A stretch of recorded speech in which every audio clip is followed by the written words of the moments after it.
Hey there everybody, it's RCK and I'm glad to have you back here again today. Of course, today we're going to be going over our last weapon here in this little group of 4 videos that we've done. And this is going to be focusing on the new secondary weapon of the Driller class for Deep Rock Galactic. So we go ahead and look here, and it's called the Colette Wave Cooker. Definitely looks like he puts his arm inside. We see the little trigger right there, his arm goes through. And we have the kind of mechanism as far as this goes here. You'll see like a charge whenever we're looking at it. Uh, so let's look here at the stats of the weapon and then the modifications and such. So damage 7, okay. Shot width is 80, that's interesting. Magazine size a 300, rate of fire 7, heat generation 100%, cooling rate 100%, overheat duration 2. Wonder how that's going to work. So we'll definitely look and see what modifications we have to this. So as far as the first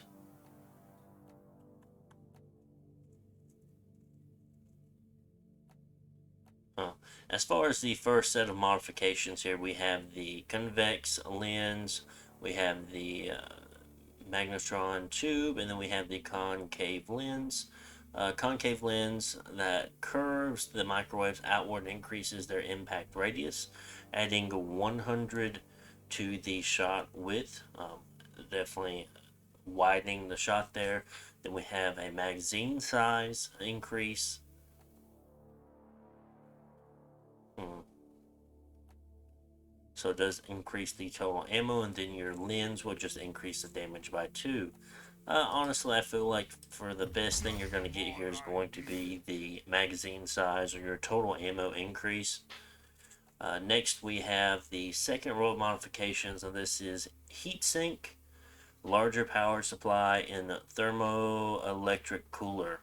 So the heatsink, jamming a heat pipe into the magnetron seemed unsafe and irresponsible initially, but it really helped to reduce heat buildup. So this is going to let you shoot longer, essentially that heat generation decreasing that. Next, we have the rate of fire increases, and of course, the rate of fire increases will let you deal damage faster. Not too big of a deal. I mean, we definitely do want to shoot. I'd probably say shoot longer than faster. Of course, with your rate of fire, it's going to make you overheat faster. And then we have the thermomolecular cooler. So R&D feeds your weapon with a cooler, increasing his ability to cool down faster. It's just really making it so you just cooling rate plus 50% on your cooling rate, and then your overheat duration is also decreased there. So that is interesting. But as far as I went with the heat sink just to be able to shoot longer. Next, we have the temperature amplifier in the uh, designification ray. So this is going to add the ability temperature amplifier. Circa makes microwaves sudden changes in temperature, causing them to heat or cool burning or frozen targets. Further, they radiate their temperature to surrounding enemies. So this is just going to change their temperature faster depending on which one they are, I guess, because once you turn like a fire enemy cold or froze the enemy on fire, they take that big hit of damage there. That could be interesting depending on how you use it. And then this one is tweaking the transmitter wavelength causes microwaves to densify organic matter temporarily, making it harder for targets to move. Definitely just slowing down your targets could be very useful. Wide lens add-on. Uh, Push reload to activate the wide lens add-on, which curves the microwave further, but the power required to use it takes a toll on the cooler, increasing heat per shot, pushing reload to deactivate. That is interesting. Then power supply overdrive. Push reload to put the power supply overdrive, significantly increasing rate of fire to compensate for the power flow of the waves or focused inward at a cost of AoE radius. Push reload to deactivate. So I can see that you can either go very, very wide by taking the wide lens add-on and the concave lens, and then go for like this kind of slowing effect where it just slows down the horde, or you can go more like a focus fire. Um, so it is quite interesting there. We'll probably have to play with both of those, seeing how well they do. But of course, I mean, the driller is going to have things like the cryo cannon, which is going to do a great job at stopping the hordes anyway. So is it really needed to have such a wide firing range there to slow down enemies? Or I guess depends on what it is. I guess you could freeze them all, then do the really wide version to do the temperate amplifier to really do a lot of damage really fast. That is also something that have to be worked with. Just interesting things you can do. And then for the last one, we have damage bonus against poison or corroded targets 30%. The contagion transmitter. Now this is definitely going to be a modification for the goo gun. What's it called? I forget what that one's called. Sludge pump. Corrosive sludge pump. That is what I feel like a modification used for that one's going to be. We have boiler ray. Exposure to microwaves causes liquids and biological targets to expand, giving them a chance to explode, so the possibility of them exploding. Then we have the reactor here. R&D is plugged to temperature scrambler. It makes microwaves cause quick shifts in temperatures of burning and freezing targets, triggering a temperature shock that spreads amid a mist of extreme heat or cold. That might be pretty good too. We'll take that. Cool, gun just get. We'll just leave it to the one we have on.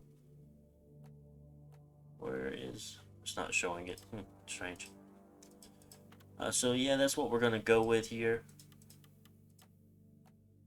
There it goes. And we'll start a little solo mission just to kind of test it out. Fungus bog, no, I just want... Salt picks will work. Sure, we'll put on extreme. Hopefully we don't get taken by a leech. But yeah, it's very unfortunate that I had to lower my graphics down so much. But it's been very, very laggy here with this new update. I don't know if I really need to be working on my computer. Definitely getting some new stuff to make my computer run better. Or if it's just really just the updates problem here. And we'll just need something to kind of like a quick update or a quick fix for it. To see if they can solve out or iron out the lagging problems that's been going on lately. Because I have been in games where other people have mentioned it and said something about it. They said, yeah, everyone else been laggy lately with the whole new update. I'm like, yeah. Hopefully they get that figured out. So here's the override reticle, and here's the normal one. Oh yeah, okay. Don't know if we can actually stop that. No, it doesn't look like we can.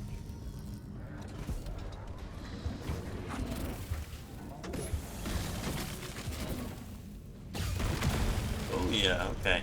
So that temperature change there, you saw that taking effect. Oh, okay, there's two of them. And let's watch this. Takes them out really fast, so this is a nice combo weapon here with your... Well, I guess it would also work with your flamethrower as well. So either your cryo cannon or your flamethrower, this weapon will work very well with. So that is very interesting.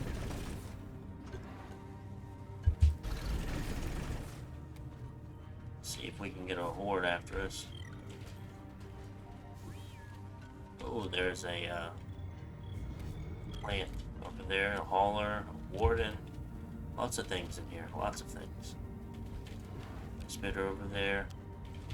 See the range on this bad boy. I mean, pretty good. Damage, I mean, it wasn't able, well, I probably could have killed one. I don't think it would have been able to get that second kill on them, though. See how long it takes for charges. Okay, so it does heat up very, very quickly. So I feel like this is a weapon you'll definitely have to use like in tandem with your cryo gun or flamethrower. Oh, he got away. Oh, it can still hit him though. So that is good. Pretty far away there. Let's see where the wide lands. Okay, it can still hit pretty far. Oh, we We are using a lot of ammo. We bombed through about half of it. Oh, we can even shoot that far away. Okay.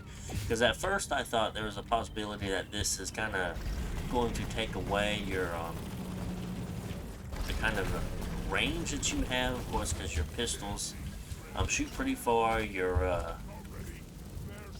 little plasma one does some pretty good well, not damage, but necessarily, but it does get you resources from far away. It looks like it deals with swarmers pretty well.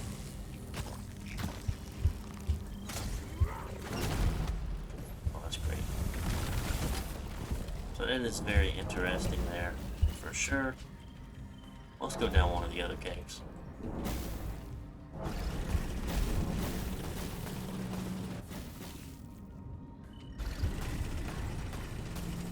Really want to deal with that weed there.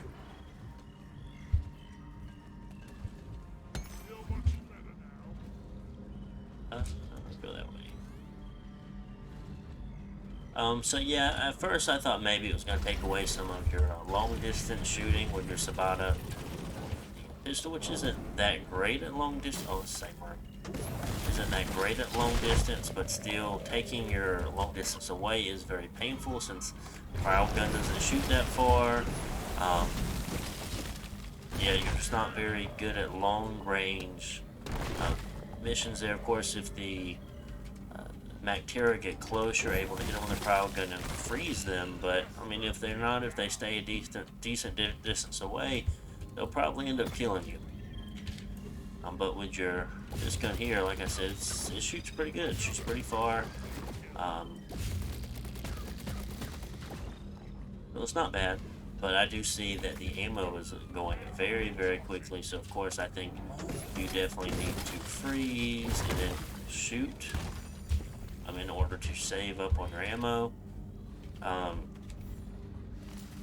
But the way I have my cryo gun is like it just freezes really, really fast. I think I put all the extra freeze stuff on it, so as soon as you start shooting, your target should be frozen.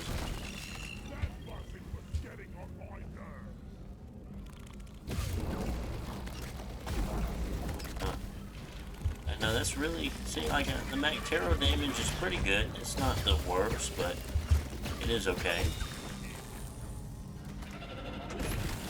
But at the same time, you could probably just freeze them just as fast. So I think still the way you would want to deal with Mactera would be freezing. I'll just miss that one.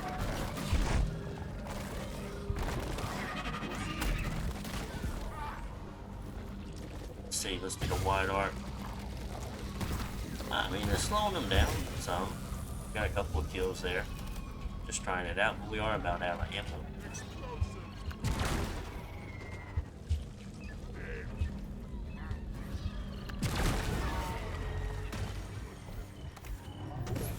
We'll go ahead and fight this oppressor and just call the mission. Oh, okay, we want to so fast and see how it is.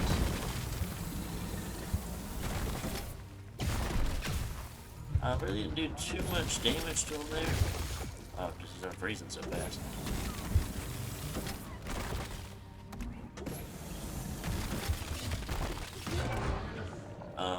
So it is working pretty well.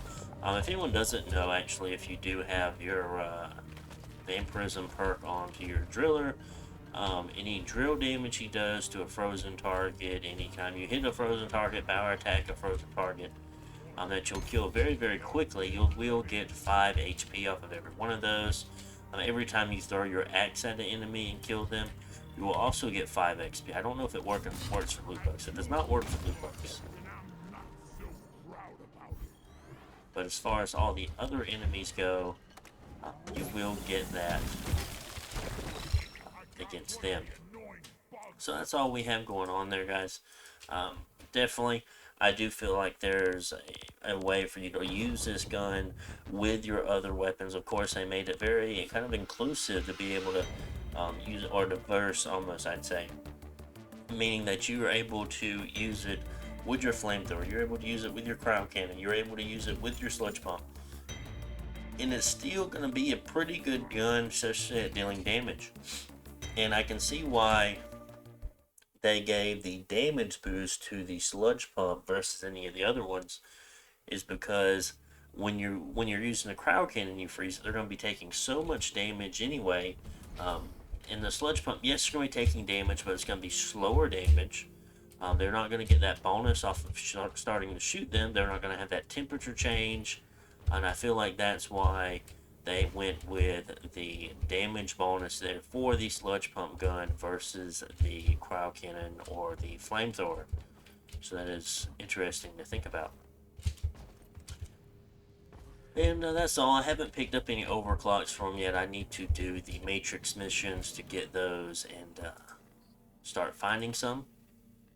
I needed that too. But yeah, that's all I have here for these new secondaries that we have. So make sure to like, comment, subscribe, and I'll see you guys on the next one. Bye.